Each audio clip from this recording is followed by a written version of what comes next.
Hər vaxtınız xeyir, dostlar, məni tanıyanlar, məni izləyənlər, səhifəmə abunə olanlar. Bugünləri artıq noyabr ayının 11-dir və mən 11 gündür ki, hazırlıq edirəm. 11-ci günün videosunu hazırlayıram sizin üçün. Gördüğünüz kimi sağ-salamatam, yaxşıyam, əhval-ruhiyyəm çox gözəldir. Bugünləri hava öz-özlüyündə həqiqətən də çox gözəldir və əhval-ruhiyyəmə də çox yaxşı təsir edib.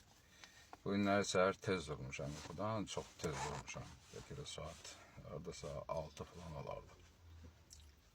Nəsə tez durmaq istədim. Əslində, yəni istirahat günləridir, bayram günləridir. Bu vaxtlar yəni daha çox yatıb dincəlmək olardı, amma ki, yenə də ehtiyac olmadı. Gördüm, yenə durdum, gəldim və işimi davam edirəm. Az sonra işçim gəldi və artıq videonu hazırlamaq vaxtı gəldi, çatdı ki, vaxtında, zamanında da paylaşma eləyim ki, gecikməyə düşməyək. Hər şey çox gözəldir, şükür Allaha. Yəni, hər şey də çox da mənim istədiyim qədər də, bildiyim qədər də o cürdə davam edir. Normal şəkildə və olduğu kimi. Bugünləri müxtəlif söhbətlər ola bilər. Bunlardan birincisini başlamaq istəyirəm. Bir sual var kommentdə ki, bəs bu formada acılıq eləməklə orqanizmdə çatışmayan vitaminlər məsələsi necə olacaq? Bəs vitaminlərsiz orqanizm yaşaması yəni xəstələnə bilər və yaxud. İndi mən sizə cavab verirəm. Bu baxımdan unutmayın, yadınızda saxlayın. Yəni bu prosesi öncədən bəlkə də izləməyiblər deyə ola bilsin. Yəni tamam məlumatları yoxdur və yaxud az miqdarda izləyiblər. Burada autofagiya prosesi başlayıb bəzən.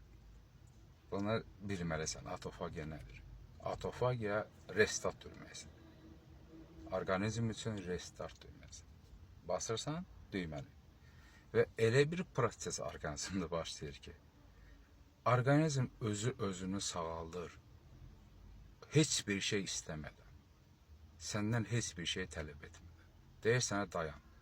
İndiyə qədər sən məni yükləmirsən cürbəcür toksin maddələrlə, zərərli maddələrlə, qida olmayan şeylərlə, mədəvini doldurmuşsan, böyrəkləri yükləmirsən, qaraciyəri yağlandırmısan, yükləmirsən, iltihabi prosesləri əmələ gətirmirsən daxildə. Məni bırax, qoy səni düzəldim. Həmin bu proses aclıq vaxtı başlayır. Və aclıq vaxtı orqanizmə qida düşmədiyi üçün vitaminlərə də ehtiyac olunur. Çünki sakit bir rejimdir, sakit rejim. Heç bir şey funksional olaraq əvvəlki qədər 100% vəziyyətində işləmir. Dincəlir, hamısı dincəlmək. İstirahat elbir ki, sən ona istirahat vermirsən. Bıraxmısan onu gedir məzuniyyətə. Bədənin daxili orqanlarına məzuniyyət verirsən. Bax, belə bir dənə sistemdir bu. O, öz prosesini eləyir. Bütün orqanizmi təmizləyir. İşini görür qaydasında. Yeni hüceyrələri istehsal eləyir. Yeni hüceyrələr, təsəvvür edirsiniz. Nəinki daxildə, içəridə olan, yəni qarın boşluğu nahiyəsində, nə bilim, boğazdan aşağı olan nahiyələrdə, ciyərdə filan yerlərdə. Beynin içində olan bütün hüceyrələri təmizləyir. İnsan o qədər dərindən düşünməyə imkanı olur, o qədər rahat olur. Yəni, yüklənmə olmur. Yəni, hiss edirsən ki, gəlir, yəni belə bir dalğa gəlir. Enerji dalğası da yerində, düşüncələrin də rahat olur. Hər şey də öz qaydasında. Buna sadəcə etmək lazımdır. Buna sadəcə etmək lazımdır. Etdiyin zaman bunu hiss edərsən. Mən bunu 11 gündə yaşayıram.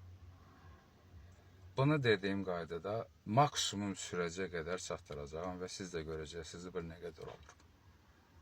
Yəni sağlam şəkildə olan proses o qədərdir. Və o da mənim üçün bəs eləyir.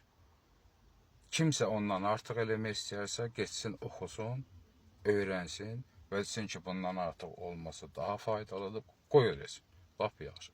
Mənim üçün 20 gün, 18 gün, bəlkə 17 gün, bəlkə 15 gün tamam bəs edir. Yaxşıdır mənim üçün. Bunu da mən əyani şəkildə göstərirəm. Bəziləri məndən çəkini soruşdu və dedim ki, ehtiyac yoxdur. Çəki məsələsində mən çəkiyə görə, çəkim salmağa görə buna eləmirəm. Bu sağlamlıqla bağlı olan bir məsələdir və fikrim də odur. Vitaminlərə gəldi də mən sabahları. Sabah inşallah əlbəttə ki, vitaminlərin, hansı vitaminlər birbaşa lazımdır orqanizmə və hansı qidalardır o vitaminlər. Onlar barədə danışacağam. Bugünkü gündə də dedim ki, autofagi prosesi zamanı heç nəyə ehtiyac yoxdur. Normal şəkildə suyunuzu için. O qədər. Bu acılıq prosesi biz bugünkü gündə bunu icad etməmişik. İllər öncə, 100 illər öncə bunu eləyiblər. Faktlardan birini əyani şəkildə özünüz yazın, Google'da çıxsın, qarşınıza, baxın, maraqlanın. Mahatma Gandhini hər halda tanıyırsınız. Hindistanın atası sayılır. O insanın fəlsəfəsi olub aclıq. O insan millətinin, xalqının azadlığa çıxması üçün saysız hesapsız acılar eləyib. Və o insan 79 yaşına qədər sağlam yaşayıb. Onu 79 yaşında yenə millətinə görə, insanlarına görə, çıxış elədiyinə görə bir o millətin atası kimi onu qəbul etməyən Hindistanın özü onu vurub öldürmüşdü. O insan 79 yaşındaydı. Əzizlərim, bizim insanlar gəlib çata bilirmi o yaşa? Gəlib çata bilirmi? Əgər o hələ normal şəkildə elə həyatın davam etsəydi, ən azından 90 yaşına sapasağlam yaşayacaqdı və xəstəlikləri də yox idi adamın. Hətta onun bir mübariz yoldaşlarından biri vardı. Adı Bhagat Singh. Bhagat Singh 116 gün insan ac qalıb, sürəkli dayanmadan, 116 gün. Mənim elədiyim və sizə göstərdiyim o insanların elədiyin yanında 15-20% sayılır. Əgər nəsə eləyirəmsə də güya elədiyim. Amma mən bunu eləyirəm, mənə deyirlər ki, sən nə eləyirsən? Belə şeylər var. Oxuyun, biraz savadınız olsun, biraz məlumatınız olsun, dünyadan xəbəriniz olsun o baxımdan.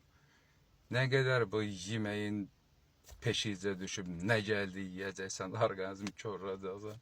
Sonra deyirsən, yağa elə olmaz, yox belə olmaz. Sonra salam verək kim, həkim. Məndə filan şeylər çıxdı, çıxacaq da, niyə çıxmasan? Özünü artıq onu körləmsən. Mənim dediyim şeylər, mənim elədiyim şeylər, mənim sizə ötürmək istədiyim məsələlər sağlam qidalanıb, sağlam yaşamaq məsələsi. Bunu özünüz üçün qəbul edərsiniz, faydanızadır. Etmərsiniz, öz işinizdir. Yenə də baxın. Amma mən bunun hər bir şeyini bitdə bilirəm. Bu formada da anladıram da, başı da salıram da, danışmaq lazımdır. Hele bu formada azlıq şəklində saatlarla oturaram da, danışaram da, anladıram da. Problem yoxdur. Bir soyumuz var yanımızda. Bizə bəsdir. Bax, belədir biz həyatımızı yaşaya bilirik. Müəyyən müddətə qədər və sonra lazım olan vaxtlarda dayandırırıq. Orqanizmi təmizləyəndən sonra yenə normal şəkildə gündə bir dəfə və yaxud iki dəfə və sağlam qida olaraq yeyib və gözəl şəkildə də, sağlam şəkildə də həyatımızı yaşayırıq. Bir müddətə qədər nə qədər ki Allah ömür verir. Amma gedib o xəstəxanaların qapısında, həkimlərin qarşısında yalvara diz çəkə olmayacaq. Hə, nə bilim, idman sahəsində olaraq bir yerimiz dartılar, onu düzəldəmir, onun adiyyəti yoxdur. Əməliyyatı gedərsən, nə bilim, Allah eləməsin, qəza törədərsən, vurar bir yeri, sındırar, dağıdar, əməliyyat gedərsən, başqa məsələ. Mənim danışdığım bilirsiniz söhbət nədən gedir. Çox sağ olun dinlədiyinizə görə, dəstək verdiyinizə görə, suallarınızı yenə gözləyirəm. like edin, repost edin, komentarlarda suallarınızı yazın və yenə də bu məsələ davam edəcək və sona qədər çatdıracağım və hamısını da siz görəcəksiniz. Sağ olun, sağlam yeyin, sağlam yaşayın, həyatınız gözəl olsun.